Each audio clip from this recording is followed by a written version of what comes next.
Hello, how's everybody doing? We are back for our Hitt WOD today. So we got 4 exercises that we're going to do 2 total rounds of for our warm-up.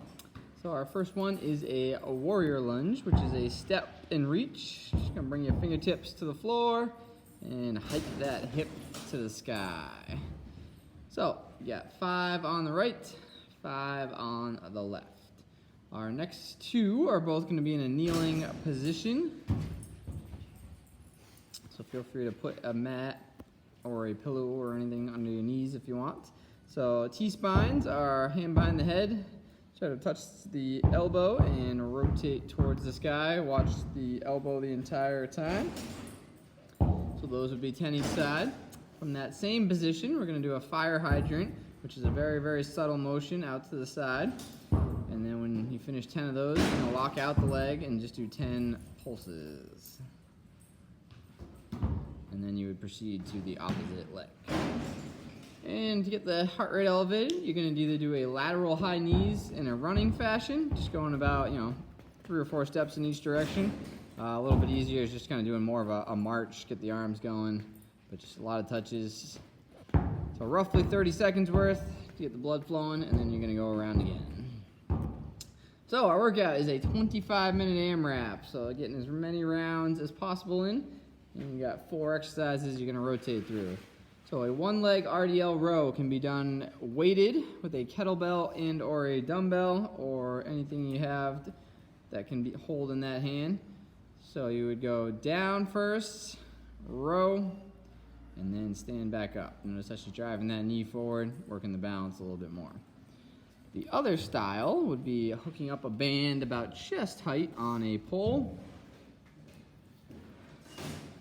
So the hand's going to reach forward, and then you're going to drive the knee and row at the same time.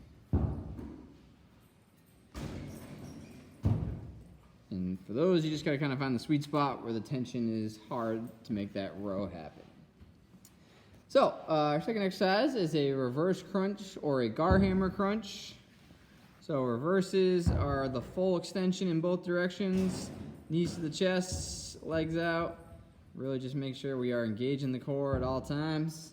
Gar hammers are a little bit easier, just keeping that knees bent, throwing the hips up to emphasize that crunch. And our next one is a wall ball, if you are able to toss the ball to anything. You can always do a thruster if you do not have that applicable. So squat and toss, try to hit a target if you have something to use. Otherwise, a thruster is just a squat and press. You can use a med ball, 2 dumbbells, 1 dumbbell, band. So something that you can do in the 20 rep range. And then our final exercise is mountain climbers. So these are going to be 25 each leg for 50 total reps. So running's harder, or just marching is a little bit easier. Notice that last one she was doing kind of cross climbers, makes it a little more challenging. You can use sliders or towels under your feet or straps if you have them. So you're going to cycle through that for 25 minutes, get a good sweat in. And then if you got time, we got a little optional finisher. So the goal is doing a ladder, starting with 1 of each exercise, working your way up towards 10 as quick as you can. So you're doing a good old-fashioned sit-up. You're going to stay up at the top, go 1, 1, come back down. You're going to go 2 sit-ups, stay up at the top, 2 each side, and so on. A little bit easier would be keeping your feet on the ground for both exercises. It's like feet on the ground.